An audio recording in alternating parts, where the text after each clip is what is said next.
are going. Heaven knows where we are going, but we know we will get there. Boom, boom, ti-boom, ti-boom, boom, boom. Boom, boom, ti-boom, ti-boom, boom, boom. We will get there. Heaven knows how we will get there. We know we will get there.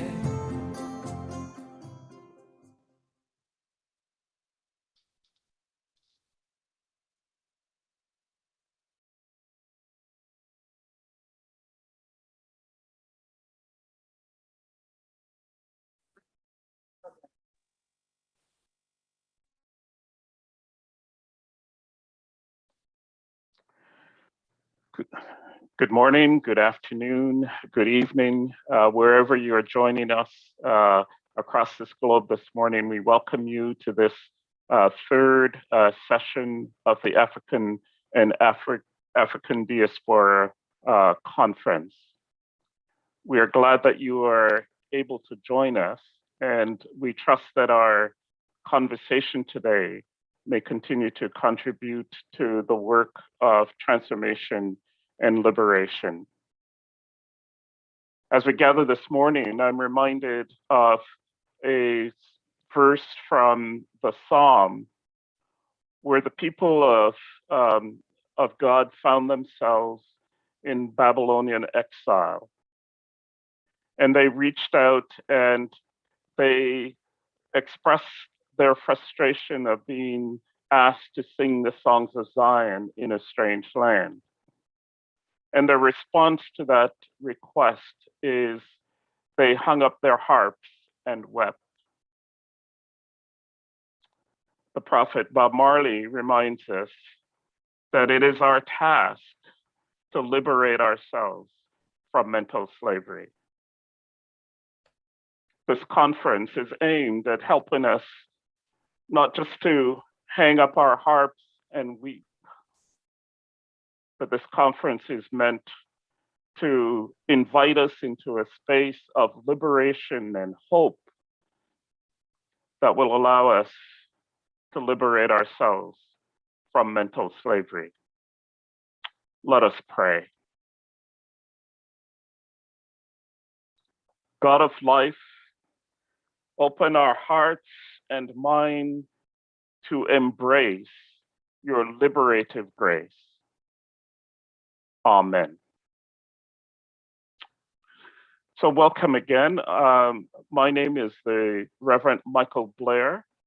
It is my privilege to serve as the General Secretary of the United Church of Canada, and I'm located in Toronto. I acknowledge that I live on land that have been stewarded by Indigenous peoples for over 15,000 years.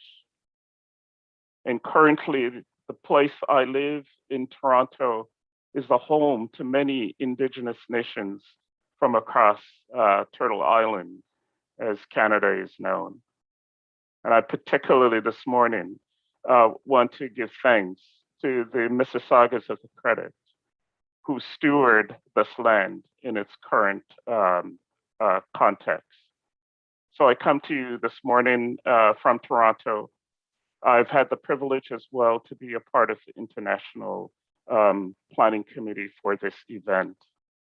I'm grateful for the leadership of Frank Chicani and Angelique Walker-Smith as they have spearheaded this work. As we begin, just a few administrative pieces to bring to your attention. If you need translation, at the bottom of your screen, you will see a globe, and under it is the word interpretation. If you would simply click on the globe and choose the language in which you need interpretation, that would be helpful. Today, the focus of this third session of this conference. And we've had an exceptional start on Saturday, focusing on Pan-African women. And yesterday, as we heard from former South African President Mbeki, we have been enriched in our imagination and our thinking about the work that is before us. This morning, today, the theme of our conversation will be understanding the intersection between decolonizing knowledge and Black Lives Matter. A reminder that this Africa and African Diasporic Conference from Manchester 1945 to a Pan-African resistance bring together a number of global Pan-African initiatives to exchange and build on the ideas of and to help to create a platform for Pan-Africanism for the future. These initiatives include Pan-African Vision of the African Union, Agenda 2063, and the provision for the African Diaspora as the sixth region of the African Union. The increasing collaboration between the African Union and the Caribbean community in terms of CARICOM, and CARICOM's call for reparatory justice, the Black Lives Matter movement across the world, and the UN International Decade for the People of African Descent from 2015 to 2024. This conference brings together representatives from Africa and all regions of the world where people of African descent are found, including the Americas, Caribbean, Europe, Asia, Oceania, from both civil and political institutions such as the AU and CARICOM, as well as the UN. And our hope is to revisit the groundbreaking decisions of the 1945 Sixth Pan-African Congress in Manchester and the 2001 World Conference Against Racism. This morning, it's my pleasure to introduce our keynote speaker, who is Sir Hilary Beckles. Professor Sir Hilary Beckles is the 8th Vice Chancellor of the University of the West Indies, and he's a distinguished academic, international thought leader, United Nations Committee official, and global public activist in the field of social justice and minority empowerment. Sir Hilary received his higher education in the United Kingdom. He has lectured extensively in Europe, the Americas, Africa, and Asia, and has published over 100 peer-reviewed essays in scholarly journals, and over 13 books on subjects ranging from the Atlantic and Caribbean history, gender relations in the Caribbean, sports development, and popular culture. In 2007, he received a knighthood, Commander Knight of St. Andrews, the highest national honor in Barbados, in recognition of his distinguished service in the fields of education, sports, and the arts. In March of this year, the United Nations invited Sir Hilary to serve as an expert in its Futures for Higher Education project. Led by UNESCO, the International Institute for Higher Education in Latin America and the Caribbean, the project is intended to generate innovative and visionary ideas about the purpose and function of higher education. Join me in welcoming our keynote speaker, Dr. Hilary Beckles.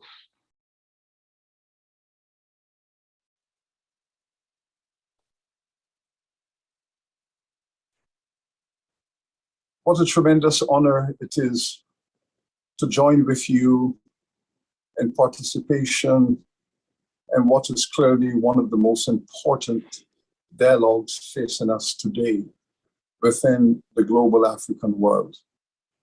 It is an honor to join with you and to make this contribution. This is a contribution I hope that will add some value to the dialogue, both those aspects that have been persistently Pan-African and those aspects that are now beckoning for a reconciliation and a new vision. We all know the background to our circumstance. This has been the moment of reckoning that has emerged out of a long journey from the crimes of slavery and colonization through to the emergence of African people from the ashes of the Holocaust against our people, and our emergence with resilience and our determination to thrive in this 21st century. Now, it seems to me that there are two great debates at the moment that are in need of reconciliation. It is absolutely critical at this moment that we enter into this dialogue of reconciliation, of unity, and of consciousness forged with a vision of a new future. Let us look at the long tradition of Pan-Africanism as a paradigm to bring cohesion to the vision of African people against the background of slavery, slave trade and colonization, apartheid. The crime that has been committed, that scattered millions of African peoples across the world, the emergence of Western capitalism, the Industrial Revolution, the global imperial vision of Europe that not only enslave and colonize our people and enchain the African continent, but also disperse African people as free labor across the world. In the case of the Caribbean, for example, we are speaking about the European nations extracting 300 years of free labor from 20 million Africans that fueled the industrial transformation, fueled the imperial appetite, and gave them effective economic control over 3/4 of humanity. But the seed of that was that enchainment of Africans, that 300 years of free labor, and the economic worth extracted from our people to establish their imperial juggernaut that brought the resources of the world under their effective control. We now are reflecting upon this. We have done the economics, we have looked at the political aspects, we have looked at the cultural and the ideological aspects. And from the very beginning, these African peoples that have been scattered all over the world saw the importance of fighting for their freedom and liberation. And critically, engrossed in a philosophy of justice, freedom, and equality. But to do this, we had to participate in the liberation of Mother Africa. And so philosophers, freedom fighters, and all of the intellectual and military power of the diaspora was galvanized and mobilized for the liberation of Africa, to take Africa out of the imperial clutches of Europe that was determined never to let Africa go, resulting in endemic warfare across the continent, the struggle to free our nation, our people, our continent from this extractive, racist, white supremacy imperialism. We succeeded. The result of 200 years of Pan-Africanism. The enslaved people of the diaspora fought against the Europeans wherever they were, from Alaska, Canada, through to the Caribbean, Brazil, wherever our people were enslaved and in chains, we fought against the Europeans. Haiti became the high point of that symbolism, whereby the enslaved people of Haiti defeated the French, defeated the Spanish, and defeated the English to establish the first free Black republic in the world. But we in the diaspora did not end there. We then participated through advocacy, and ultimately with the Cuban people participated in the war for liberation in Africa. And therefore the diaspora gave all it could, ideas, concepts, attitude, consciousness, and ultimately arms to overthrow the racist regimes in Southern Africa.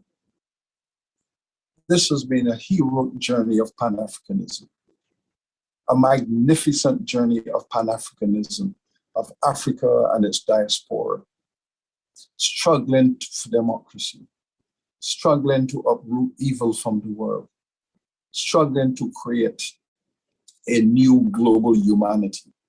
This has been the Black contribution to the re-emergence of humanity with its potential for justice, democracy, equality for all. This has been a history of the most significant political and cultural agency. But at the height of this movement, this Pan-African movement to free the diaspora and to free Africa, we went to Durban under the auspices of the United Nations to participate in the first global discourse on reparatory justice, on healing, forgiveness, and the search for justice. It was not a coincidence that the United Nations had sought to locate Durban in the post-apartheid land of Nelson Mandela to host this conference. With President Mbeki as host and Nelson Mandela as patron, the African diaspora arrived at Durban, determined to join forces with the United Nations to examine the issue of slavery, slave trading, and colonization of African peoples as a crime against humanity, with genocidal consequences and trauma, hurt, and suffering today as its legacy. The diaspora arrived in Africa with a vision, ambition, and hope to join forces with African leadership, African civil society, to create a culture of solidarity between Africa and the diaspora, to create a 21st century version of solidarity. We understood that the 20th century solidarity was in need of refinement, advancement, and greater sophistication. Those of us who arrive in Africa in order to fulfill this ambition and who had been engaged in prior conversations with African political leadership and civil society. How shocked and disappointed we were to discover that the political leadership of Africa was not prepared to join with the political leadership of the diaspora in the search for justice, reparatory justice, and global healing. We were disappointed that when Europe said, we are not discussing the crimes of slavery and colonization, and neither are we discussing the issue of reparatory justice for the enslaved people and their descendants who continue to experience harm, pain, and suffering. We were surprised that when Europe took that position and threatened to destroy the conference if these issues were on the agenda, that our African political leadership stood with Europe against its own diaspora. How shocked we were to hear the president of Nigeria, the president of Senegal, president of Ghana, and the political leadership of all the other African nations turning their backs on their own Black diaspora, breaking the bond that had been built between Africa and the Caribbean for Africa's liberation, and joining with the European imperial powers against the diaspora. This was a process that has generated more trauma in the African diaspora than the African leaders could ever have imagined. There was the narrative that the African leadership had turned its back on the African diaspora as a strategy to appease Western nations, to consolidate Africa as a market for Western imperialism, above and beyond its own commitment to its diaspora as one people. Marcus Garvey, who had dedicated his entire political life to building this unbreakable bond between Africa and its African diaspora, would have turned in his grave to have witnessed what African political leadership did to the diaspora at Durban. It has created a wound. It has inflicted a deep wound on the diaspora. The diaspora, however, continues in its journey to try to understand and to create a new culture of healing in the world. But first, that healing has to be between Africa and its diaspora. Before the world can be healed from the wound of slavery, colonization, and the consequences thereof, before that global wound can be healed to humanity's identity, first there has to be this healing between Africa and its diaspora. We European powers have adopted is if we keep Africa and its diaspora separated, if we interfere in their relationship and we destabilize their conception of the future, then we know that Africa and its diaspora will not see eye to eye in terms of the way forward. This is their policy, this is their strategy. After 60 years of nation building in the diaspora and Africa, would it not be disastrous for the Europeans to interfere and intervene and keep us at arm's length, Africa and its diaspora, not reading from the same page. Next generation will not forgive us for this.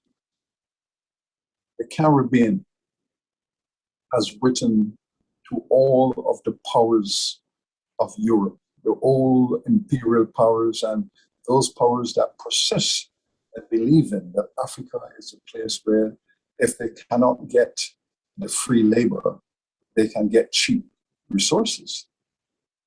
And in order to get those cheap resources, they have to maintain a dominant influence over African policy. This is their strategy. But they believe that the objective is to keep the African world divided within itself, divided against itself. And to a large extent, there were moments when they succeeded. But there were also moments when they failed miserably. And this is why Africa is a free continent today. But the Caribbean governments have written to the European government asking for a summit to discuss the reparatory justice approach of global Africa. The Europeans have had the comfort of knowing that they could resist this call for a formal summit because they know that Africa and the political leadership of Africa is not on board. It's because the Europeans believe that the influence they have over African political leadership is greater than the influence which the diaspora Africans have over Mother Africa. And so they can resist. But that resistance will come to a very, very swift end. The resistance of the European world to discuss this matter will come to a very swift end the moment Africa, the African Union, step up and say, we are supportive of this summit. We are supportive of this summit. Let us get together in much the same way that the Europeans came together in order to make the slave trade possible. In much the same way that the Europeans came together to take over Africa and its people and its resources, to divide the geography of Africa.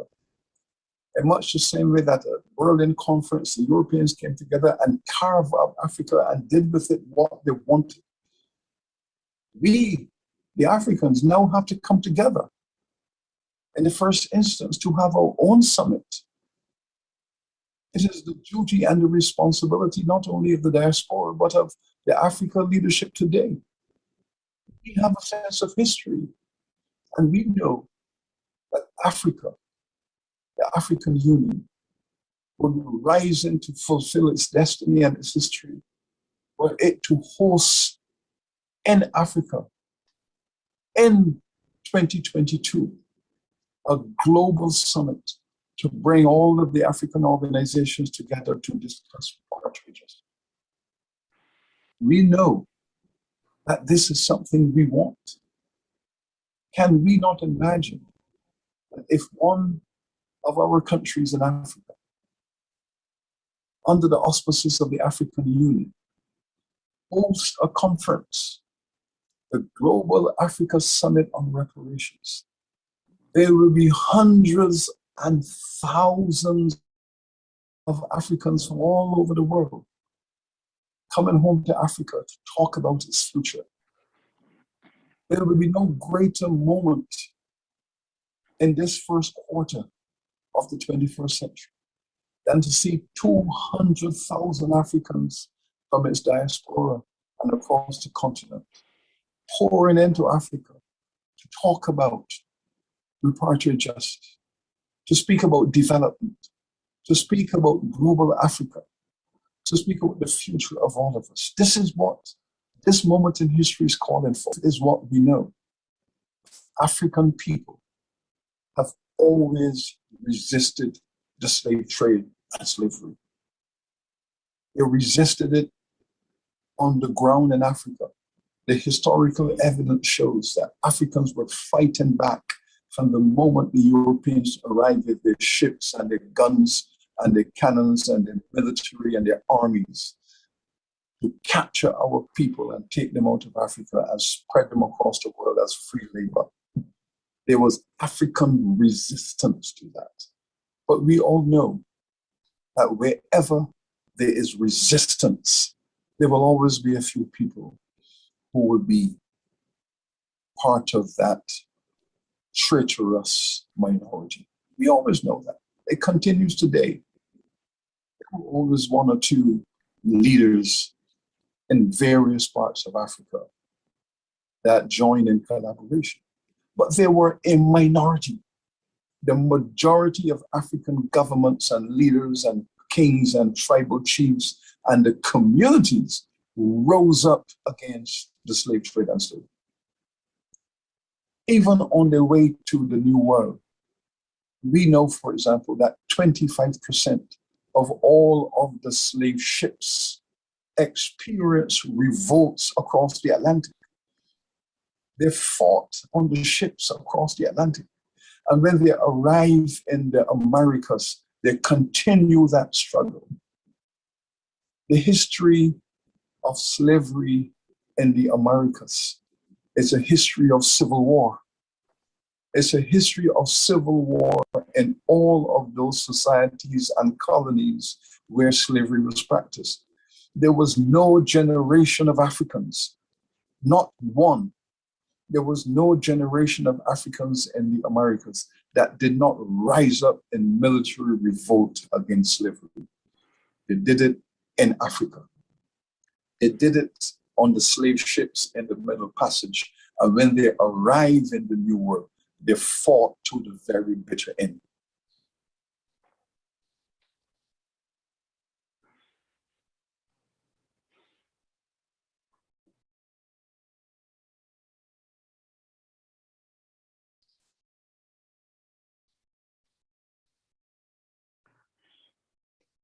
Thank you very much, Sir Hilary.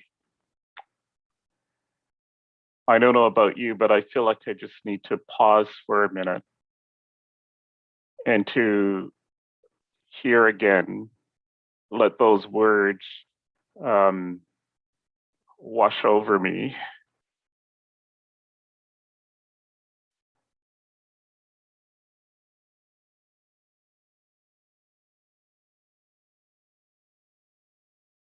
So you have laid out a significant part of our collective history. You have named the truth of our struggles, and you have invited us to a new possibility.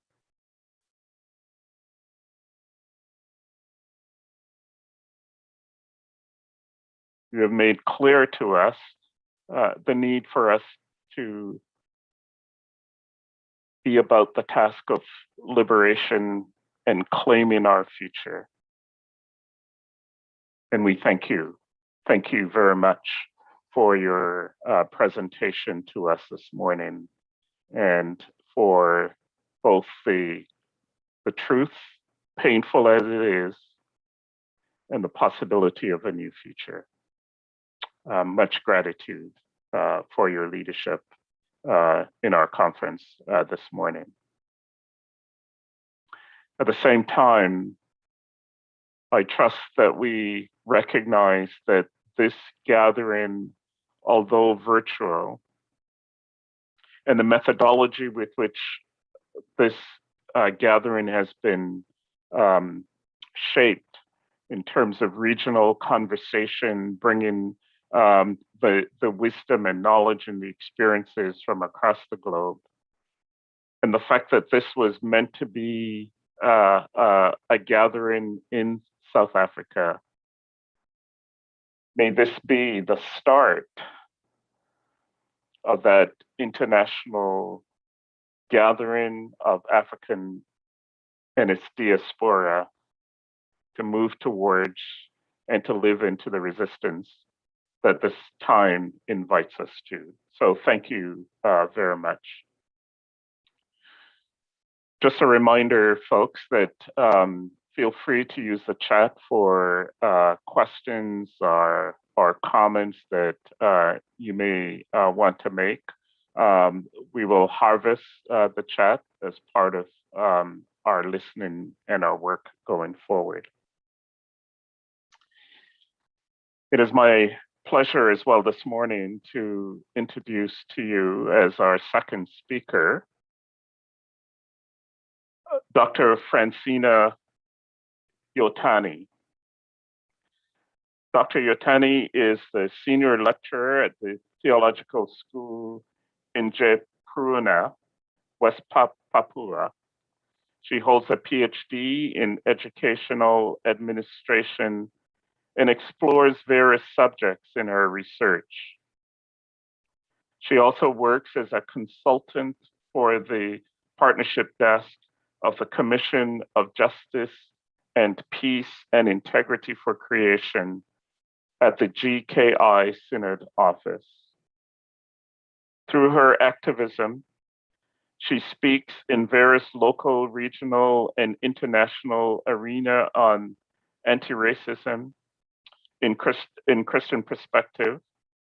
She's also a researcher for Indigenous rights for education, leadership, management, and higher education in Papua during COVID-19 pandemic and with regards to the LGBT community.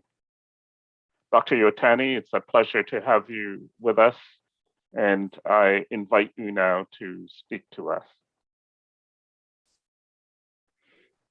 Thank you very much for the time and opportunity that given to me to raise the voice from West Papua. As our actors sing a song that I am a man, I am Papua with the curly hair, black skin color. I am Papua, to describe himself. That's what we as a Papuan describe ourselves also here in the land of Papua. So Papua, West Papua is part of the Papua New Guinea island, which is divided into two parts. West Papua, which I come from, that part of Indonesia, and then eastern part, that's called Papua New Guinea, independent country. So we call ourselves Melanesians. And part of the Melanesians country in the Oceania is Fiji, Vanuatu, Solomon Island, Nauru, Tuvalu, New Caledonia, and PNG. So from the history, the map of history, the migration, we found out that we originally coming from Africa. Africa is the motherland of us too. So when I am invited to talk on this very, very appreciate opportunity meeting, I bring us as a Papuan to the Africa, to the motherland, to be recognized as a African people also, diaspora. The Papuan land is part of the land we would like to have a peace on it.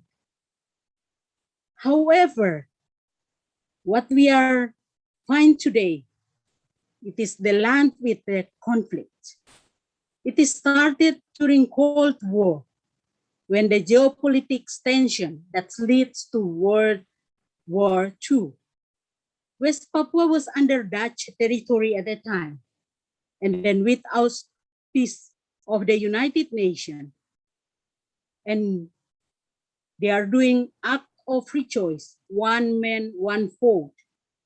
It wasn't applied out of 700,000 populations. They only pick up 1,025 people to vote in favor of Indonesia. starting in 1969. And then because of this situation, I would like also to pick up one research that doing by Indonesian scholars, that the parties were concerned with the problem in Papua are Netherlands, Indonesia, and the United States. Papuans never involved at all in the whole process of decision making about themselves and their future. The reenactment was relevant to the historical rectification demands and give encouragement to the Indonesian government to show a great spirit to involve the people of Papua in the whole decision making about Papua.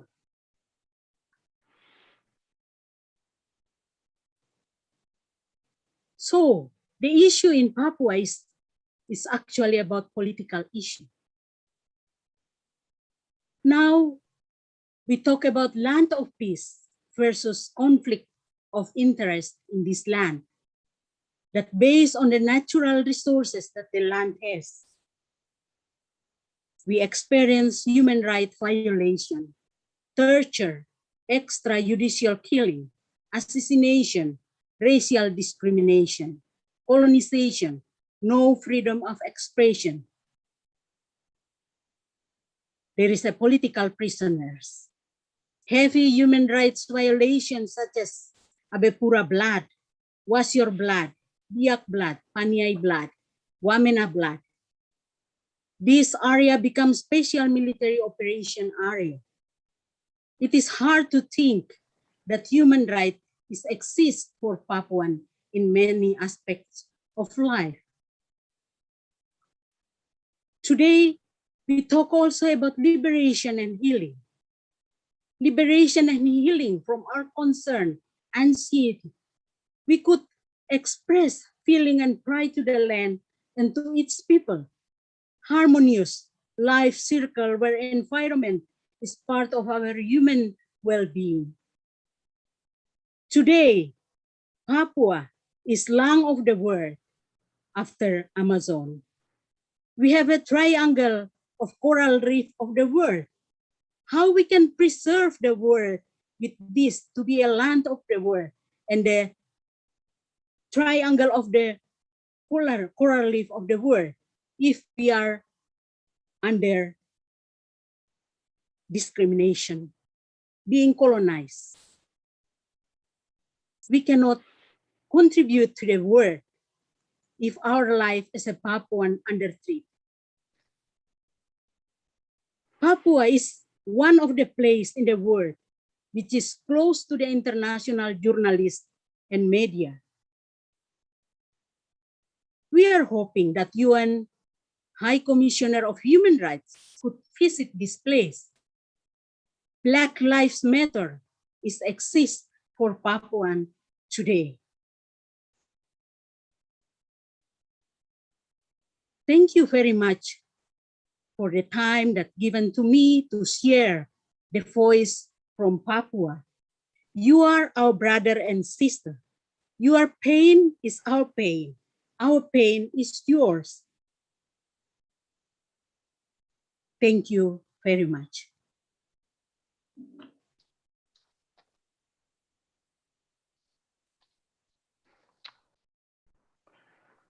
Thanks again, Dr. Yotani, for a piece of the puzzle, piece of the story that it's important for us to be reminded of. And we're grateful for your presence with us today and your presentation to us. I'm going to invite Reverend Angelique Walker-Smith to join us and to share with us what the next part of this today will be.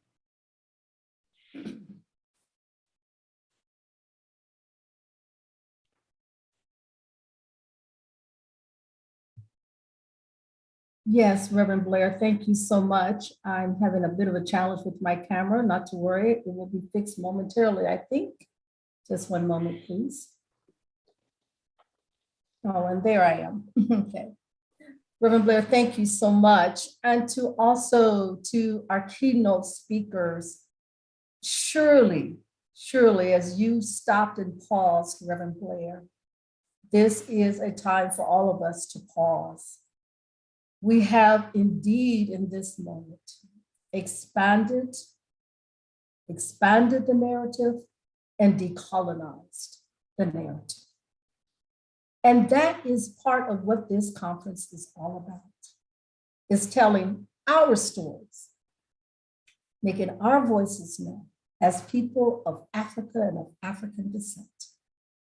To hear Dr. President Mbeki say that all of us share a heritage of being of African descent, African identity.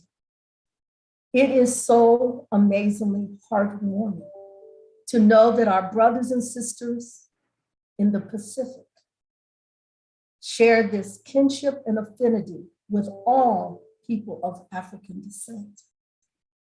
Some may not have heard this before, but it's time we claim our narrative. And we have heard that today. Of course, Dr. Sir Hilary Beckles continues to lend his voice to this discussion of decolonizing the narrative. And so we do thank both of our speakers for helping us to live into this moment with the kind of knowledge that belongs not only to people of Africa and African descent, but to the world, so that the world may know who we are and whose we are. Thank you again, Reverend Blair, for your leadership this morning. Also, thank you to our keynote speakers. I always thank my co-convener, the Reverend Frank Chikani, and the international team, and all of those who have worked together to bring us to this moment. We are truly being blessed. So now the conversation continues. We have an outstanding roundtable panel that will further engage us in decolonizing knowledge. Again, deepening the narrative that is ours and that is also global. We are very honored to have this panel to come, after which we will have our breakaway panels, in which we will go deeper into two smaller panel groupings for further reflection. And for all of us to keep in mind that everything that we are doing this week will lead to the manifesto declaration of next steps. And so please feel free to write in the chat your responses, your questions, your clarifications. The leadership teams take that seriously. And as Reverend Blair has already stated, will be harvested for the way forward. Again, thank you, Reverend Blair, for leading us into this very moment. And now it is my honor, it is my joy to bring to you the speakers for our next panel. We are very blessed to have distinguished guests who will come to us and speak. We begin with the introduction of Mr. Larry Olamorphe, who is the former deputy head as well as advisor for combating racism and xenophobia, training coordinator for the OSCE and the ODIHR's tolerance and non-discrimination department. He ran the portfolio of racism and xenophobia, providing advice to various governments on issues such as intolerance against Christians, hate incidents, and hate crimes across the OSCE region. He also developed, coordinated, and provided trainings for law enforcement, prosecutors, and judges, and also civil society organizations on responding to and prevention of hate crimes and European and domestic anti-discrimination law. Prior to this OSCE work, Larry Olamorphe ran the Human Rights Education Department as the Human Rights Trainer at the European Roma Rights Center, the ERRC, in Budapest, Hungary, and was an associate professor offering courses on nationalism, social theory, race and racism. Yes, critical race theory, political science, and international human rights at the universities of San Francisco, Budapest, and the Institute of Social and European Studies of the Szanszóbeci, Hungary. He has also written a series of articles on the topics of Roma rights, race and racism, hate crimes, cultural theories of race and ethnicity, and modern identities, and contemporary human rights education and development issues and challenges. Today, we also welcome Dr. Christa Johnson, who is the director of the Center for African Studies and an associate professor at the Department of African Studies at the historic Howard University in Washington, D.C.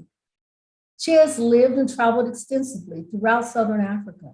In 2012, she completed a Fulbright Fellowship based at the Center for the Study of HIV and AIDS at the University of Botswana. She currently serves on a number of advisory and selection committees for international programs and fellowships, including Howard University's Fulbright American Association for International Programs and Fellowships. Again, she has been associated also with Women's International Fellowship Review with the Fulbright program. She has also held consultancies with the United States Agency for International Development and the US State Department, and is regularly asked to lecture at the Foreign Service Institute. We also welcome Mr. Rubble Kuffetz from Chikani, who is a lecturer in public policy and also a political commentator activist, and the author of Breaking a Rainbow, Building a Nation, the Politics Behind the Must Fall Movements. He is a graduate of the University of Oxford, having completed his master's in public policy degree in 2017, and he completed a bachelor in social science degree at the University of Cape Town in 2015, specializing in public policy, public administration, and economics.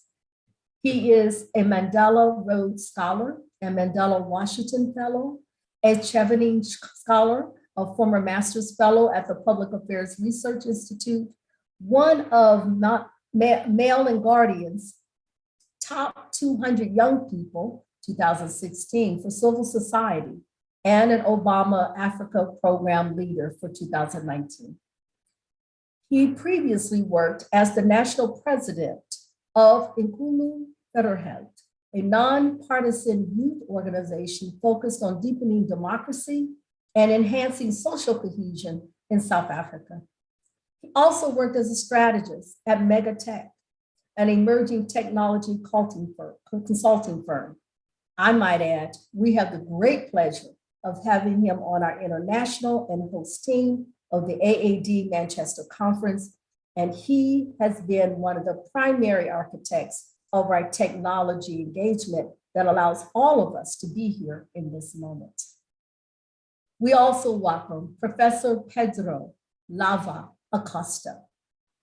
Professor Acosta holds a master and PhD in theology from PPG EST Sao Leopoldo, Brazil. He is also a has a postdoctorate in education and is the adjunct professor of the University of International Integration of Afro-Brazilian Misophonia, UNILAB.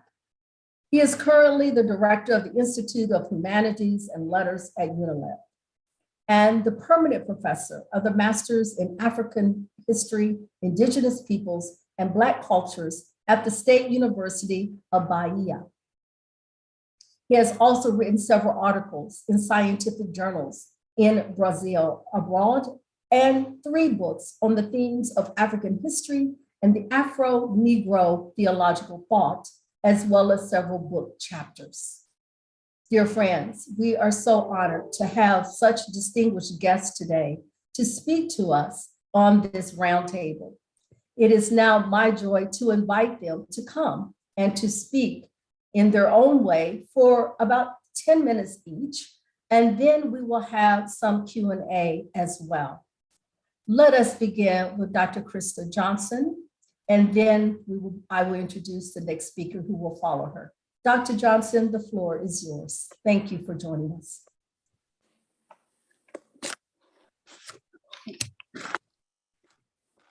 Thank you very much. I want to thank Reverend Dr. Angelique Walker-Smith, Reverend Frank Chikane, and the other organizers of this really important and timely conference. And thank all of the participants and the speakers who came before. I've very much enjoyed the first 2 days' sessions. Sorry, let me just get to my slides here. So I'm really pleased to be here. I think, and I assumed, I guess, that maybe part of the reason why I was invited was my HBCU connections and my connections to Howard. So I'm going to try and expand my discussion a bit beyond that. But certainly I think considering and reflecting on the not just the historical role, but the future role of HBCUs is an important discussion to engage in. So I want to begin really with the events of the summer of 2020, even though, as most participants know, the Black Lives Matter movement began or was formed in 2013 after the murder of Trayvon Martin. The summer of 2020 was really quite pivotal in the sense that it's really reflected perhaps the most significant racial justice and civil rights protests in the United States in over a generation. And this was spurred, of course, by the deaths of George Floyd, Breonna Taylor, Ahmaud Arbery, among others in particular. But I want to hone in on one significant event or action that occurred during the summer of 2020. And this was actually at Princeton, on the university campus of Princeton University, where the Board of Trustees there took a remarkable about turn and decided to remove the name of Woodrow Wilson, the 28th President of the United States and President of Princeton University, from its School of Public and International Affairs, as well as from its residential Wilson College. The Board of Trustees reconsidered its earlier decision to not remove Wilson's name, as the tragic killings of George Floyd, Breonna Taylor, Ahmaud Arbery, and others drew renewed attention to racism's detrimental and pervasive history in the United States. Princeton's president at the time, and last year, stated that Wilson's No ano racism... passado, o presidente Princeton disse. Sorry. That Wilson's racism was significant and consequential, even by the standards of his own time. And it's important to note that this decision on the part of the university's board was prompted by a 5-year student-led campaign by the Black Justice League at Princeton University. And Princeton's decision was perhaps the most significant dismantling of an emblem of American racism and empire in the current national conversation on racial injustice and racist symbols. It also is significant in that it provided an opening to connect America's racist and imperial pasts, frequently omitted in contemporary debates surrounding the movement for Black lives. So here we have an instance of, in essence, an effort by the Black Justice League to demythologize dominant history, dominant American history in particular, which glorifies Woodrow Wilson as a visionary and proponent of self-government, while obscuring the fact that his racism and racial paternalism drove much of his policies at home and abroad. So I think it's both apt and important to link this, these efforts to demythologize history with the era of the Manchester Pan-African Conference, but also with the collection of Pan-African scholars and public intellectuals that really emerged during the Manchester era. I think it's important to highlight, I guess, as a scholar at an HBCU, the HBCU contributions to the Manchester Conference. Of course, people know that it was Du Bois and George Padmore who had organized the conference. And this was really the first Pan-African conference that kind of shifted the focus more really to the emerging African leaders, right, on the African continent.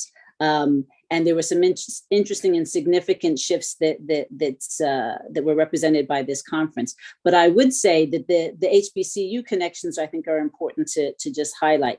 George Padmore actually studied at Howard for a time when he first came to the United States in 1925, and had strong connections and ties with a number of Howard scholars, including Ralph Bunche, who was his mentor, Alain Locke, Rayford Logan, and a bunch of others.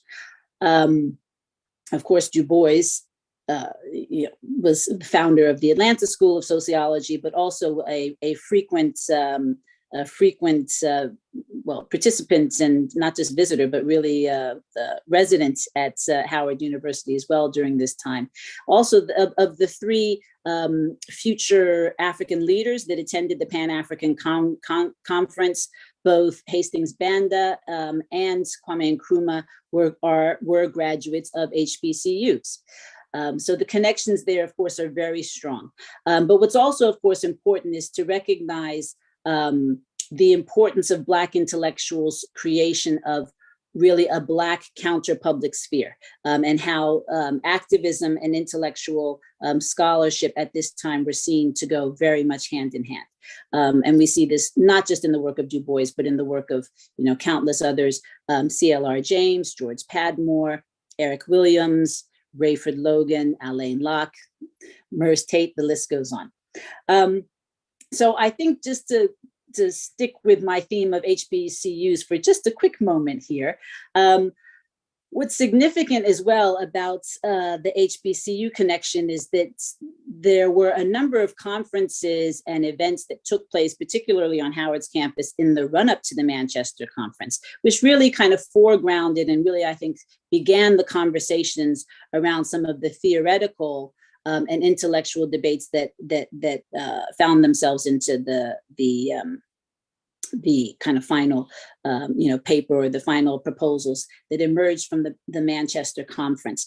Things like world unity and federation and federalism, and constructing or thinking of the international system beyond the nation state, or forms of political community and organization beyond the nation state. Those were debates and discussions that were being had on Howard's campus in the years before the Manchester Conference. Sorry, I've lost my place here. So that's an important point, but also just the role of HBCUs as these a kind of a site of decolonial knowledge production. Obviously, that wasn't their mission at the time of their creation. But what's really significant in terms of the public intellectuals that emerged at this time is that they really used historically Black universities, which were segregated sites and spaces, to promote and to push a decolonial agenda and decolonial forms of knowledge production. And this was in the form of conferences that were had. This was in the forms of public meetings and engagements that were had, as well as in the form of journals and other publications that emerged from these campuses as well. I would also say, in terms of HBCUs, is to recognize that, early on, there was an understanding and a commitment to blurring the lines between African American, and Black studies. So significantly, on Howard's campus, and this is the case. Howard actually had a department and a program of African studies before it had a program of African-American studies. And in fact, it was Alain Locke who was pushing for an Institute of African Studies in the 1920s, so early on, and understanding this to be really a very global research agenda that he was trying to promote at that particular time. So another significant contribution of the Manchester era scholars was their commitment to demythologizing history. They were committed to challenging colonial and Eurocentric interpretations of peripheral societies, and did so through a deliberate epistemological and methodological commitment to privilege the perspectives of the colonized, the marginalized, and the excluded, by recognizing that the histories and the trajectories of the metropole and the periphery are intimately entangled. Their work offers a counterpoint to normative histories that separate, for example, capitalist industrialization from the practice of slavery. Specifically as well, these scholars destabilized and deconstructed hegemonic notions of modernity and of the West. In particular, a significant focus of much of their work at this time was the system of slavery, but also the agency of the enslaved. These scholars offered as well a relational analysis in theorizing questions of race ordering, hierarchy, and exclusion, particularly in the international system. Their analysis of the World War II era was one of transnational and transatlantic connections, in which they hone in on three processes that have historically undergirded the unequal global order, that being theft of land, theft of labor, and violence. And thus they connect the experiences of darker peoples throughout the world. They also diverge sharply with the mainstream political thinking and theorizing on fascism at the time by engaging seriously with the racialized politics of fascism and connecting anti-fascism to anti-colonialism and struggles against racial oppression in the United States. So these scholars advanced as well a public intellectual model by linking their scholarship and teaching with intellectual activism. This cohort of Black radical scholar activists engaged the national and global Black public around a variety of salient issues of the day and forged meaningful personal and professional networks cemented in the community. In essence, they sought to make the social sciences relevant to social change. So what we can learn from one of the things we can learn from the relational analyses and methodology of the Pan-African intellectuals of the Manchester era, particularly in response to emerging conditions of global connectivity, is that, as Akosua Mpofu argues, the erasure of Black lives by police shootings of Black people in the US should be read as related to the erasure of African lives crossing the desert to Europe, which should be read as related to the beating of one of Africa's leading writers, Binyavanga Wainaina in Berlin, which should be read as related to the absence of a single African author in several texts, many texts, in fact, on Africa. So the Black Lives Matter movement today has spurred the rediscovery of the university campus and the classroom as sites of politics and solidarity. It has sparked efforts to reclaim and redefine race as an oppositional discourse and framework of analysis. A new global race-sensitive ideology is less defined by geographic boundaries and through the use of new technologies has taken on a fundamentally transnational character. I would say encouragingly, this generation of students and young scholars, whether born and raised on the continent, or whether what we might term the old school African Americans, descendants of the enslaved, or the new school, second generation children of immigrant parents, this new generation are less inclined to draw clear lines between the African experiences on the continent and those in the diaspora. In the contemporary moment, it's the student movements that show us clearly the historical ties to slavery, colonialism, and racism that embody the everyday lives of Black people and the cultures of the academy and knowledge production. They are a continuation of the Pan-African scholars of the Manchester era that were engaged in sustained efforts to create insurgent and resilient forms of thought. I'll leave it there. Thank you.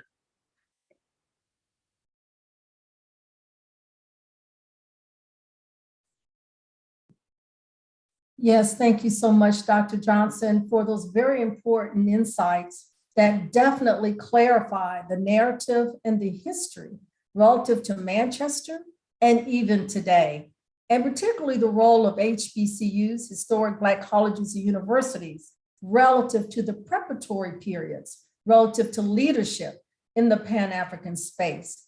We are grateful for your interventions and look forward to your further remarks as we move through the panel. It is now my joy to bring on Mr. Chikani, who will come and speak to us relative to his work and to thank him again for his leadership in this space around technology and the architecture of communications for all of us to be here in this moment. Mr. Chikani, the floor is yours.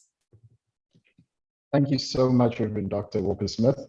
And thank you so much to Dr. Johnson. I found myself once upon a time on Howard campus and had this dream that one day I would do a PhD there or postdoc. So maybe I should pop you a message after this and see what might just happen.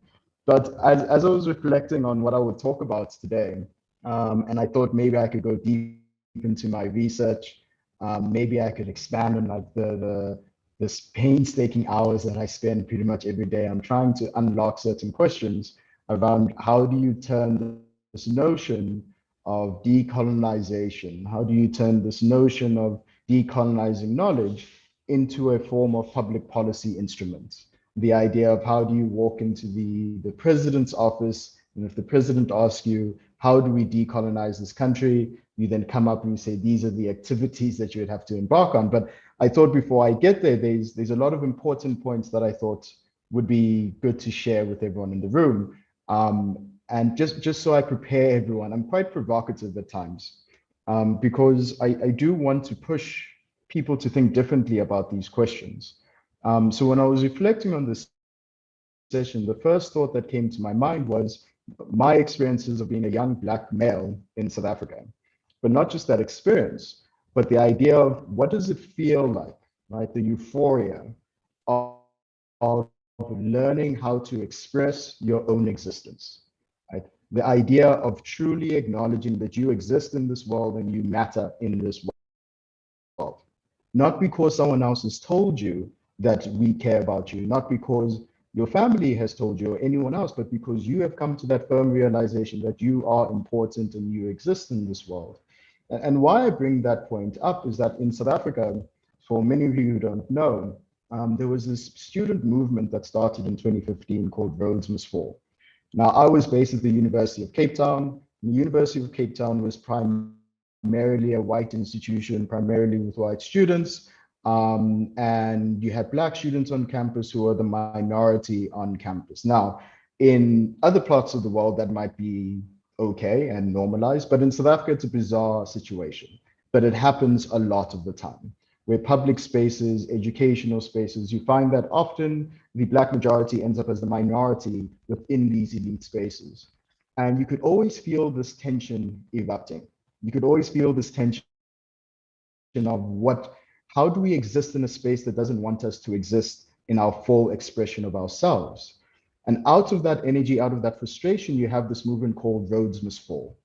And Rhodes Must Fall was focused on a statue and taking down the statue, but the statue was less of the issue. What was really at stake for thousands of us on campus at the time was understanding the idea of what does it mean to be young Black in a democratic South Africa? What does it mean to be a young Black individual on the African continent in the 21st century? And what does it mean to defend your future? Right, to defend your future from being erased by others. And it got us then thinking about what does it mean to really decolonize knowledge. There's the one activity of going off and finding out the hidden texts that people have put away in some dark corner, written by some fantastic African and African diaspora writers. That is one activity of bringing that back into the center, bringing that back into the light of the world so that more people can learn from these knowledge bases. And that is an extremely important exercise. But what we realized was, in order to do that exercise, you have to first realize that you didn't know, right? That you don't know what you don't know, right? Because you hadn't gotten to that point of expressing your existence, of understanding that because I exist in this world, I should find out more about why I exist in this world. And what we learned from that exercise was that we found that a lot of people, we use this phrase, was sleepwalking through society and sleepwalking through life. They were moving and flowing with the world in a manner that was dictated upon them. And we find that, at least through our deliberations and discussions, that this is the activities that a lot of Africans find themselves in as a collective group. Obviously, we have individuals who are able to break free, who are able to break apart. We have African diaspora who are doing amazing things, but for the vast majority, our lives are dictated by others. The decisions that we make are dictated by others. So it gets us then thinking of, what does it mean then to decolonize knowledge and to decolonize our societies? And how does this intersect with Black Lives Matter? And I think the first important point that comes out of my research is, and it's a simple point.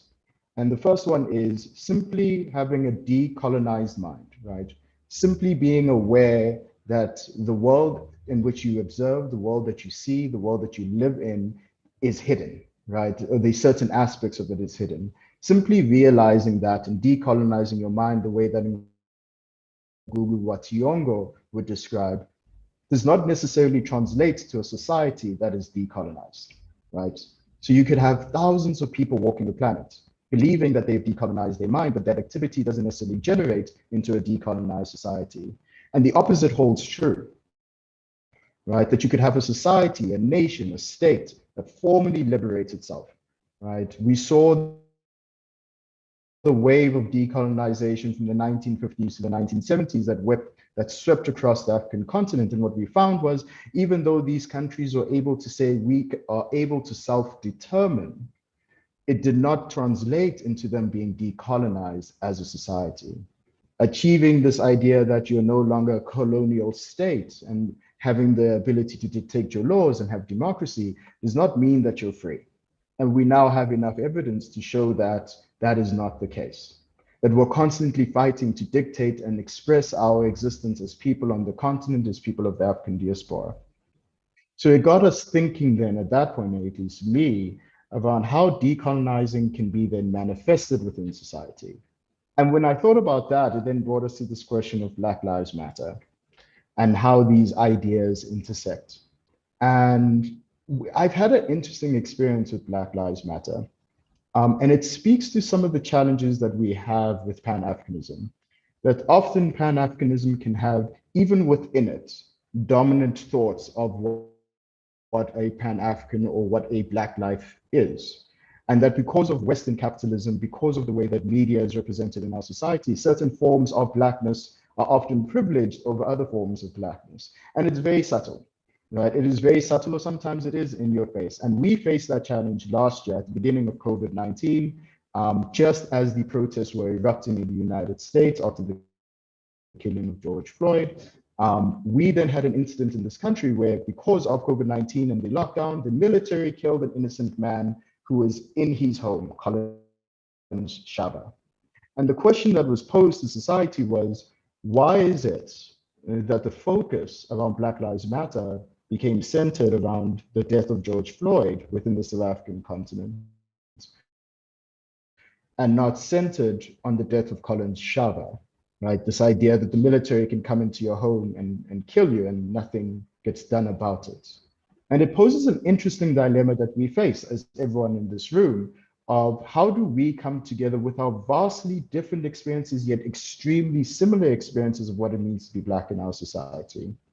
The idea that even though we might live on different continents and face racism and prejudice and sexism in different formats, that we're still connected without drowning out each other's voices. But there's no homogeneous idea of being Black across society, or which Black life matters more across our global context, but how do we erase that idea that there's a hierarchy and bring each other back together? The humility of those who do get that prominence, the big media, to be able to say, how do we acknowledge the deaths of those millions of people who are traveling from the African continent, desperately trying to get to Europe? How do we highlight their lives as much as possible? How do we highlight the names of Colin Chavez of the world across the globe? And through that activity, it becomes quite uncomfortable. We dealt with it in Rhodes Must Fall, and one of the things that I said was, when they came to us, Black Lives Matter came to Rhodes Must Fall, and they wanted to help us strategize. And I remember the phrase I used was, I don't think we could do that. Because if we did that, we would be using the strategies of a minority group within a dominantly white country, fighting for their existence. But you can't use that logic if you're the majority within your society fighting for your existence, because that shouldn't be the case. And when you look at Pan-Africanism and the African diaspora and the African continent as a whole, we far outnumber the majority of this world. Maybe not far outnumber, but our pure numbers allow us to ask the question of, how do we then start thinking about our existence, not because it is determined by someone else, but because we determine it ourselves? Now, this is not a new thought in any particular way. The entire notion of Pan-Africanism, the entire notion of decolonial thought, it aspires towards this, right? We have been working towards this moment throughout the 20th century and the beginning of the 21st century. But the question is then, how have we not succeeded just as yet? And what does success look like? Does success look like we have left someone behind? Does it mean that every single Black person on this continent, every single African diaspora, every single person of African descent should be considered as free? Or should certain people be considered free and then free the rest? And I think this intersection between understanding that decolonizing knowledge and decolonizing society is not just about finding new knowledge, but it's about learning how to express yourself as something new. And how do you link that with the strategies, right, of maintaining connections between Pan-African bodies, maintaining connections between those of African descent in a manner that allows us to strategize for the benefit of all of us without leaving anyone behind. And I think it needs a revolutionary mindset. And this will be my last point on this. You know, the research that I'm doing showcases that there is a need for a different type of mindset around what it means to be free. That simply having a democracy does not mean that you're free in the global society in which coloniality ensures that even though you are free, you are still impoverished, you're still stuck in slavery, you're still stuck in this notion of catching up with the rest of the world. The belief that somehow by virtue of our existence, we are behind other countries, we are behind other nations, because we do not have the same resources, therefore, we've been told that you are less than. And I think the first step is for this intersection is a revolutionary change in mindset. And I think the second point at that point is how we understand Pan-Africanism as a form of emergence. So one of my fields, in final thought, one of my fields of research is around complexity economics, and the idea that the whole can't be broken down to its individual components. And one of the critiques I have of Pan-Africanism is often we think is that if we all come together, that is enough. If we all come together to discuss, that is enough. And we've now learned that it is not enough because our society hasn't fundamentally changed. So the question then becomes, how do we then come together to create something greater than the sum of our parts? And what does that look like? What does that energy look like? So as Hilary Beckles was asking the question of how do we come together in one conference, my retort would be, how do we then leave that conference to go change society? And I thought those would be some of the words I would share with those in the room around this idea of expressing yourself as a whole human being as an act of a decolonial technique towards your existence. The idea that even though all Black lives matter across the continent, we can't fall into the trap that certain Black lives, because of their proximity to certain forms of knowledge, to certain forms of capitalism, matter more than others. And how do we ensure that those partnerships are brought together so that we create something that is greater than the sum of our parts? Because without that type of technique, without that type of approach, I believe that we'll be doomed for the 22nd century, that we'll be still having a discussion about the plight of our people. And what I desperately want is to be sitting with my great-great-granddaughter, hopefully technology allows me to live that long, with my great-granddaughter asking me and saying, what a beautiful world we live in, where I can freely breathe, where I can freely express myself as who I am as a young Black woman. Thank you so much. And thank you so much, Mr. Shikani, for those provocative insights. Those insights certainly push us into thinking about what really is a self-determined destiny that is not just reactionary to the previous histories that we've known, but how it uplifts the journeys of our own vision as people of Africa and African descent for going forward. How do we live into our fullest humanity in this world, knowing that our children's lives are at stake? You have certainly pushed us to think more deeply about those issues. And certainly this is what we came to this conference for, is to think deeply around what it means in this moment to pursue the future together based on this amazing legacy of Pan-Africanism that has been self-determined, that has opposed the dominant narrative, that we can build on for our future. So thank you, Mr. Chikani. You have certainly helped us to probe more deeply as well. We are grateful. We now want to turn to our third speaker, and our third speaker is the Professor Pedro Leiva Acosta. He's already been properly introduced. Mr. Professor Acosta, the floor is yours.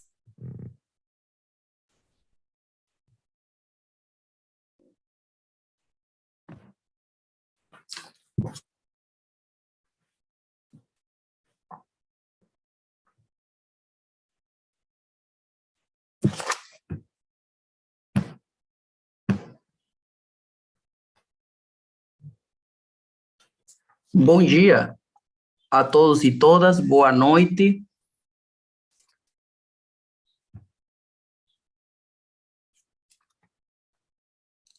Bom dia, uma boa noite para todas as pessoas nesse planeta Terra. É com muita alegria que nos apresentamos aqui. Eu sou o professor Pedro Acosta Leiva e quero primeiramente agradecer a oportunidade e o convite da reverenda Angelique Walker e do Dr. Francicani. Assim mesmo, quero agradecer o convite feito por as organizadoras regionais, a professora doutora Maricel Mena Lopes, a professora mestre Selenir Kronbauer e a reverenda Eliade Santos. Agradeço esta oportunidade porque Garvey falava para todos nós, África para os africanos, no continente e na diáspora. Nós falamos desde a diáspora de milhões de pessoas que foram trasladados de forma criminosa e genocida para o continente americano e para outros continentes. Não queremos dizer que aqui na América, especialmente no Brasil, o país onde tem a maior população de afrodescendentes fora do continente, nosso maior desafio para o século XXI será a relação entre quilombismo e panafricanismo. Entendendo o quilombismo, o palenquismo, como o marrons, como a resistência negra no continente americano, resistência negra em contra da hegemonia da branquitude e em contra da perversidade do capitalismo e do colonialismo que nos agride e nos explora. O maior desafio será, então, a relação entre quilombismo e panafricanismo. O panafricanismo como uma ideologia que nos une, que nos provoca e nos desafia. Eu gostaria de compartilhar com vocês, com os senhores e as senhoras que a descolonização ela passa profundamente por outros níveis e outras seções e outras áreas da vida humana. Kwame Nkrumah falava: dá-me o poder político e as demais coisas serão acrescentadas. Mas depois ele percebeu que a libertação, a independência dos países africanos, não somente passava por la administração e por la política, ela passa também por el domínio financeiro, por la autonomia econômica, e ela passa muito por la descolonização do pensamento. Não haverá liberdade em nenhuma parte. Não haverá emancipação dos seres humanos se não tem emancipado a forma de pensar. E para isso, o Nelson Mandela, o grande Nelson Mandela, falava que nossa principal arma é a educação. No Brasil e em América Latina, esse movimento de descolonização ele passa eminentemente por três grandes tradições ou três grupos de memória. Em primeiro lugar, a descolonização passa por um movimento negro. Isto é, a sociedade civil dos afrodescendentes da diáspora, isto é, da sexta região da África, nós estamos organizando, hemos venido nos organizando a partir do século, com os quilombos, os palenques, as comunidades, mas agora politicamente se ha organizado através dos movimentos negros, e esses movimentos negros agora eles compartilham uma densidade que faz 30 anos não se via. E é que os movimentos negros agora não são somente movimentos negros de base, mas também tem acadêmicos, intelectuais, pensadores que andam junto da população. A distância entre a academia e o movimento negro se ha encurtado. Por outro lado, nós temos as comunidades tradicionais negras no Brasil e em toda a América, e essas comunidades tradicionais podemos mencionar a santeria em Cuba, o candomblé no Brasil, o voodoo haitiano, a capoeira, os diferentes blocos culturais carnavalescos e de recreação, todos eles se estão emancipando e se estão descolonizando, porque aquela ideia de que nossas comunidades tradicionais ainda estão pensando a África como um elemento simbólico, isso já é coisa do passado. Temos pai de santo, sacerdotes e sacerdotisas das comunidades tradicionais que são mestres e doutores, que conhecem os grandes movimentos do panafricanismo e estão engajados, se organizando no panafricanismo, não somente a nível de comunidade local tradicional, mas estão já se relacionando nos movimentos negros e estão também como professores e professores na academia. Por último, temos um movimento de emancipação, que é um movimento super importante, que está acontecendo nas academias, nas universidades e nas escolas de toda a América Latina. Antigamente, não tão antigo, há menos de 30 anos atrás, há 20 anos atrás, quando eu fui a estudar no Brasil, na universidade, eu era 1 ou 2 negros na sala de aula. Hoje, nós temos uma grande multidão de pessoas afrodescendentes, mulheres negras e homens negros, jovens, estudando. E esses jovens, eles estão mudando o pensamento, estão se descolonizando, e o conhecimento que estava reservado no movimento negro e nas mobilizações sociais, ele está passando para as universidades brasileiras. E em toda a América Latina, ele tem um caráter eurocêntrico, onde a branquitude ela acredita todo o conhecimento. Agora, em este momento, em el século XXI, há um grande contingente de professores e professoras negras que estão introduzindo o conhecimento de África de forma descolonizada. Estão introduzindo a história de mulheres como Alice Alexandre Quinot, a primeira mulher que lá em 1900, em Londres, junto com Silver Williams, organizaram a primeira conferência pan-africana. Foi uma mulher sul-africana, uma mulher Zulu, junto com um caribenho, Silver Williams, e depois um afro-norte-americano, Dubois, né? William Dubois, que organizaram essa primeira conferência. E aqui vou dizer que a nossa emancipação política, administrativa, nossa emancipação, ela passa diretamente por o reconhecimento de que as mulheres estão na vanguarda. Então, Alice Quinot, uma Zulu, em 1900, e um negro do Caribe, e um outro negro, que já era um intelectual respeitado, William Dubois, eles organizaram a primeira conferência internacional de 1900 na Inglaterra.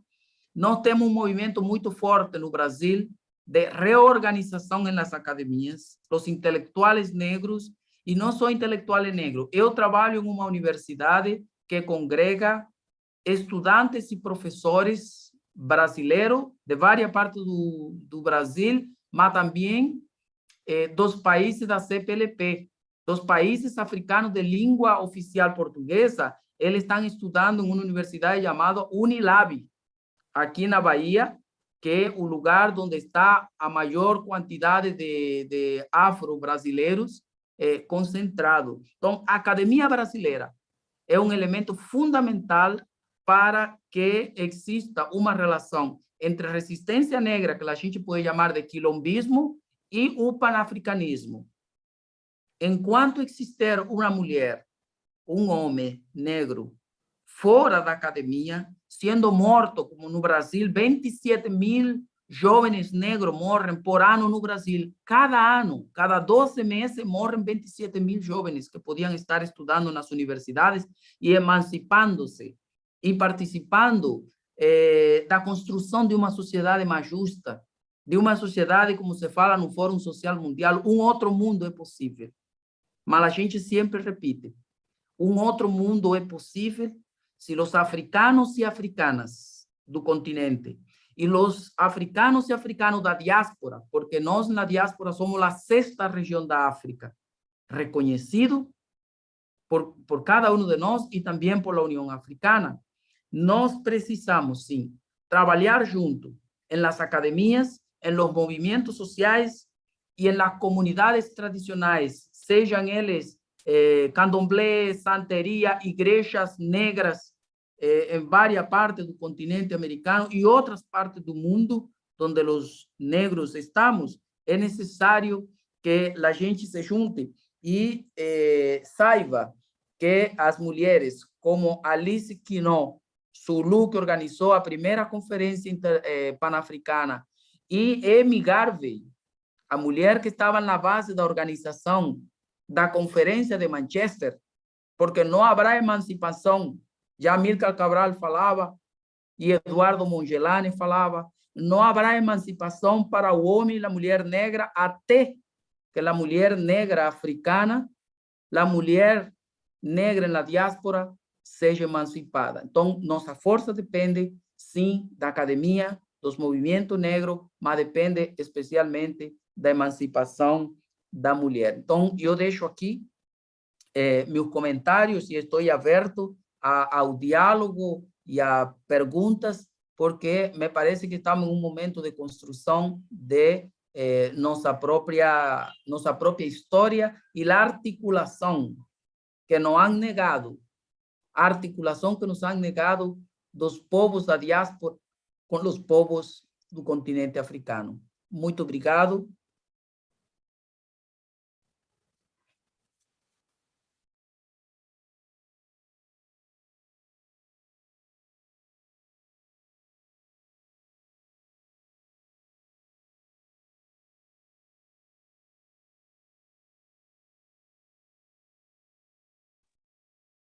Thank you very much. Thank you very much, Professor, for your very important interventions from Latin America. As we know, Brazil has one of the largest concentrations of people of African descent globally. And so what you are doing there with your work and all of the ideas that you presented in this moment certainly matter in this conversation. We are very grateful. I would like to go to each of the panelists to say, would you be willing in this moment to offer a question to one of the other panelists that has spoken that provoked your thinking relative to what it is that you are doing in your presentations discussed? So I would like to begin with Mr. Chikani and then Dr. Johnson and end up with Professor Acosta for these brief responses to each other. Just one particular point that you really feel you might want to really respond to based on what you have presented. And then we will look to the chat to see if there are any particular questions, and then we will go to our breakaway panels. So over to you, Mr. Chikani, and then over to you, Dr. Johnson, and then Professor Acosta, we come back to you. Thank you very much. No, thank you so much. As I was listening to Professor Acosta, he did a fantastic elaboration of the history of the struggle. And I think one of the important points that he really noted on is this notion that you can't really find this freedom until the Black female or the Black woman of the African diaspora, the woman of the African diaspora also find their freedom as well. And it's often an underrepresented point. And over the past 10 years, and maybe it's because I've only started reading over the past 10, 12 years now, but it has been growing and growing in how loud it is. And when you think of a movement such as Black Lives Matter, one of the forgotten aspects of it, and we hope it never gets forgotten, we have to keep remembering it, is that it was started by Black women in particular. When we think about our movement, Roads Must Fall, it was started by Black women in particular.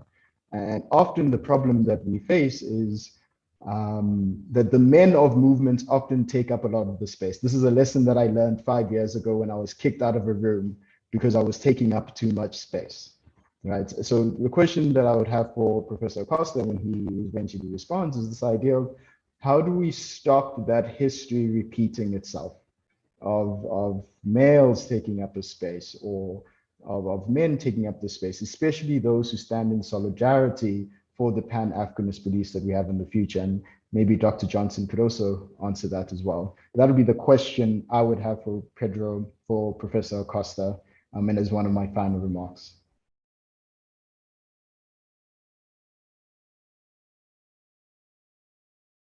Thank you, Mr. Chikani. Over to you, Dr. Johnson, please. Thank you.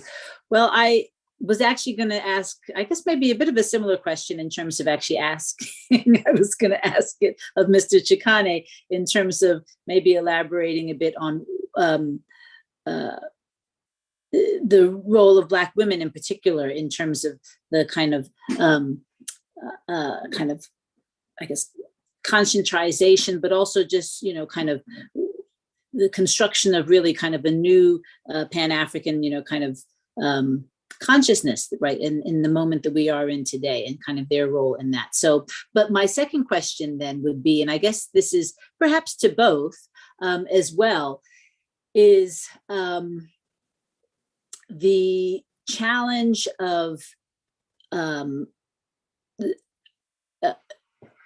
continuing to kind of engage in or construct or have our this kind of Pan-African discussion and dialogue in the context of an international system dominated by nation states, right? And so then I'm curious what others see as what are the openings or the opportunities to forge alternative, you know, political communities. Obviously we have, and I know Professor Acosta, you know, was talking about the AU and, you know, kind of, and now we have ACTFA and other kind of ways of kind of extra, I guess, or international or multinational, institutions, but we still operate within a framework of the nation state, especially when it comes to the individual, right?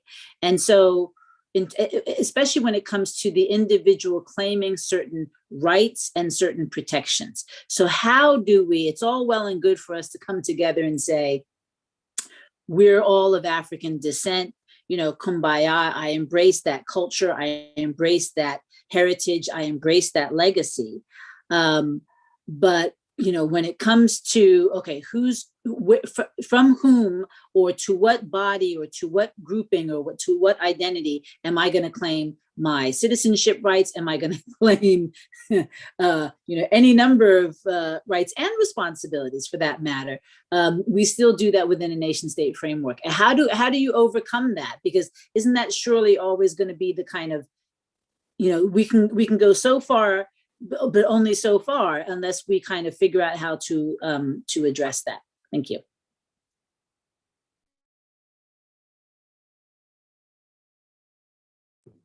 And thank you, Dr. Johnston. If we may go to Professor Acosta, and then we come back to Mr. Chakani just to briefly respond to your observations, particularly around women of African descent. Thank you. Professor Acosta, please.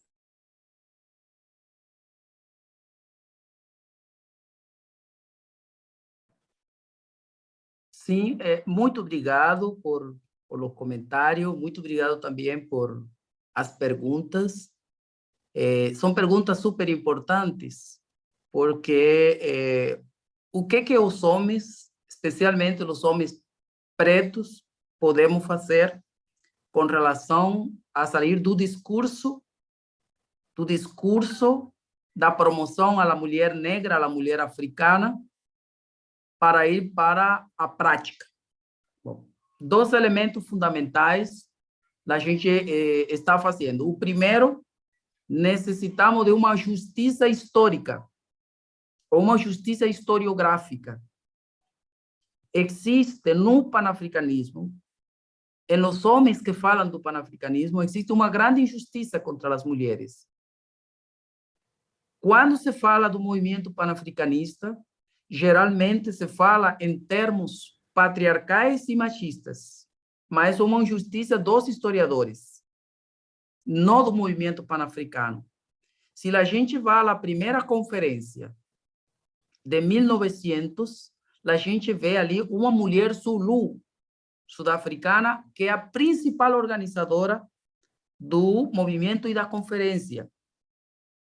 Mas isso ha sido esquecido pela historiografia panafricana.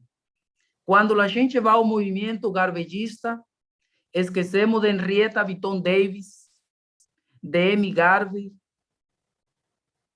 de Susana Cesar e de outras mulheres que dentro do panafricanismo e da negritude, elas jogaram um papel especial na construção do que a gente tem hoje como panafricanismo. Então, a primeira coisa que a gente tem que fazer é uma justiça histórica.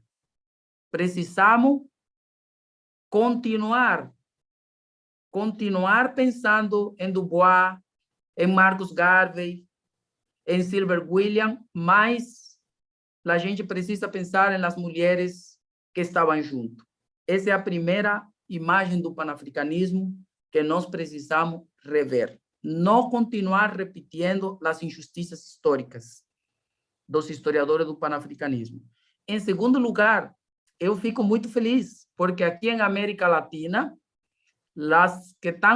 as pessoas que estão organizando essa grande conferência que estamos participando, o Renascimento de Manchester, 1945, são a doutora Maricel Mena Lopes, uma mulher negra colombiana, uma teóloga super reconhecida aqui em América Latina, a reverenda Eliade, uma mulher também junta do movimento negro, junta também nos movimentos sociais aqui no Brasil, e reconhecida em América Latina também por sua participação na teologia negra e a professora Selenir Gonçalves Kronbauer, são as mulheres. Também tem a professora Marília e outras mulheres que são as que estão organizando desde a América Latina o panafricanismo do Renascimento de Manchester. Então, eu acho que nós estamos por um bom caminho. Por outro lado, os homens necessitamos ter, os homens negros, necessitamos ter um mínimo de lo que a gente foi ensinado por nossas mães. Respeito e dignidade por as pessoas que são a principal raiz do panafricanismo, que são as mulheres. Então, é necessário que em las mesas de palestra, en las decisiones de poder, en las eleições para cargo político, também a gente inclua sempre uma justiça de gênero. Uma justiça de gênero. As mulheres têm que estar no mesmo número ou em número maior que nós, homens negros. E somos nós, homens negros, que precisamos pular desse pedestal machista e patriarcal para que as mulheres que estão ao mesmo nível que nós, elas possam ser nossas candidatas para esses cargos e estarem em essas mesas. Então, me parece que a gente, aqui, por lo menos na América Latina, estamos caminhando em essa direção, com um pouco de dificuldade, mas estamos caminhando. Então, desde esse ponto de vista, nas universidades, já temos várias reitoras negras que já passaram por las universidades. A nossa sala de aula, por incrível que pareça, a nossa sala de aula tem maior quantidade de mulheres negras que de homens. Então, eu acredito que esse século XXI, ele seja o panafricanismo guiado pelas mulheres. E também eu fiquei muito feliz quando o primeiro contato foi feito por a Reverenda Angelique, e o acompanhamento que ela tido, e assim também por um sul-africano, né, Frankie. Então, a gente está caminhando em essa renascença do panafricanismo, estamos caminhando com passos femininos. Não haverá emancipação se o passo não é feminino. Obrigado. Thank you very much, Professor Acosta. Mr. Chakani, very quickly, we need to wrap up this session because it's time to go to our breakaway groups. So very quickly, your last quick response. Thank you. Yeah, I think Professor Acosta answered one of the questions perfectly well. On the question of the nation states and how we function in that, I think that's the question that we have facing us for the next 50 years, right? That the idea of and we'll talk about it more tomorrow and the next few days, just the idea that can you achieve the type of Pan-Africanism that we want as a world, as we want as a group of African descendants, with the current way that our international order is organized? Not to say that we want to throw away the international order, but is it the best structure? Is the nation state the best structure? And what we're finding now is that social movements, because of the advent of technology, because we can communicate with each other a lot faster than ever before, because we can share information and techniques, that social movements are no longer bound to the nations that they exist in. And I think that becomes an interesting question of how do you leverage that instead of relying on the nation state idea to create this idea of freedom and Pan-Africanism. So I believe that might be the answer. I think our current model of nation states isn't, but I think we are slowly finding the tools because of technology and how we express ourselves in that way. Thank you so much. Thank you to all of our panelists. You certainly have enriched our time together for this very important theme today. Now we're going to move to our breakaway panels. The breakaway panels will include two panels. The first one will be reparatory justice and Pan-Africanism. Dr. Gunda will be the moderator. I will introduce him momentarily. And then the second panel is on Pan-Africanism and spirituality. And the Reverend Dr. Tyrone Pitts will be the moderator for that session. I would like to introduce the moderators who in their sessions will introduce the speakers during the time that you are together. A link will be provided in the chat I turn your attention to the chat momentarily to go to the panel of your choosing.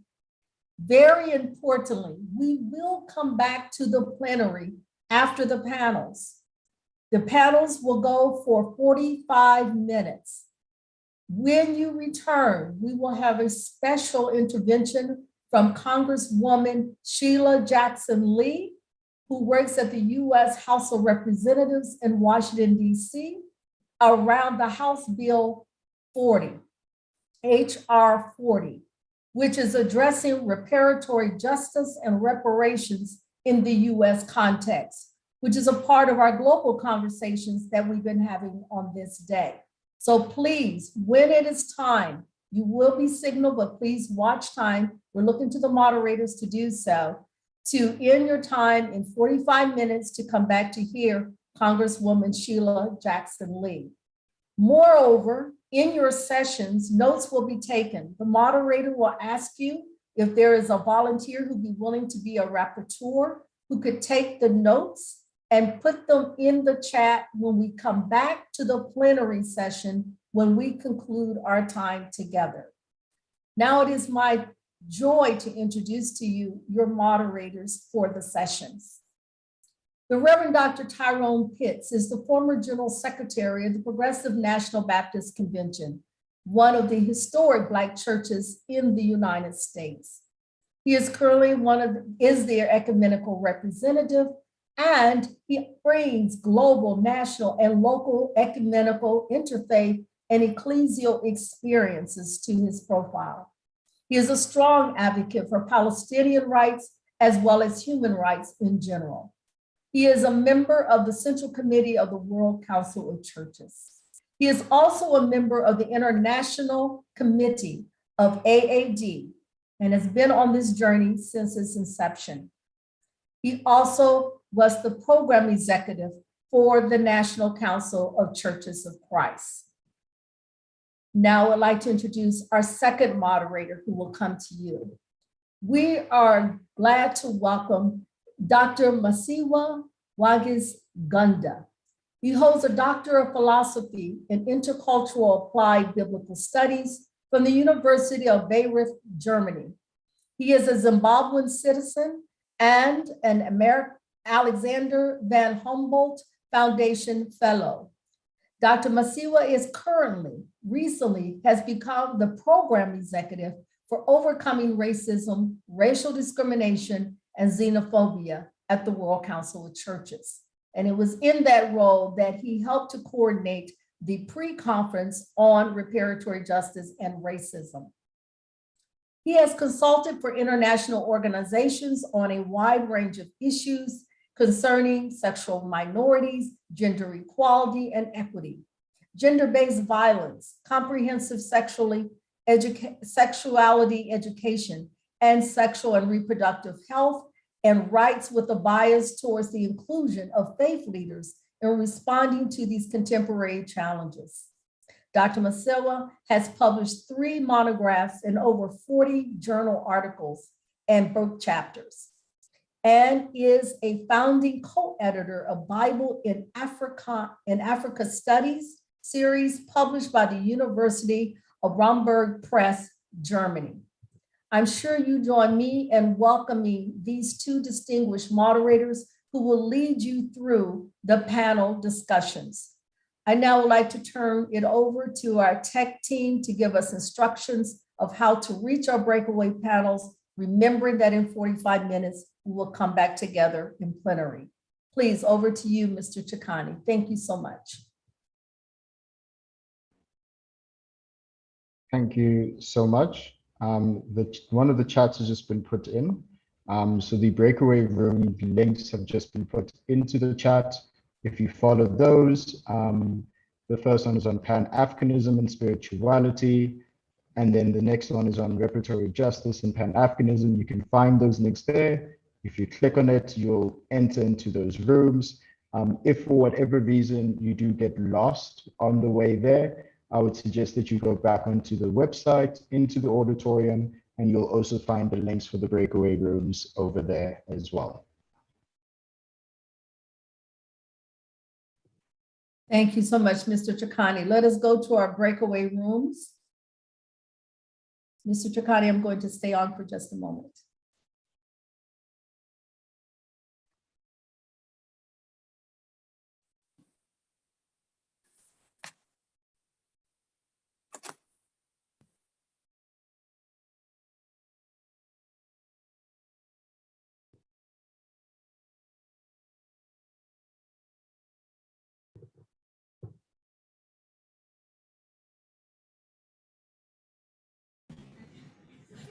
Hi all, we're now going to close this session to allow the breakaway to start. So if you can click on the link to choose which breakaway you want to attend, because we're now going to close this current session. Thank you.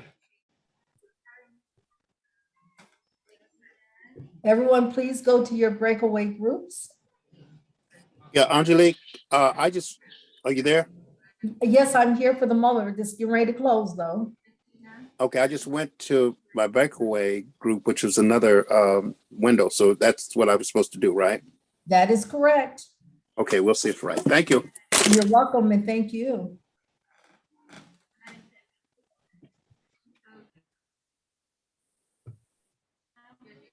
Okay, we're now switching then to the breakaway room. Thank you.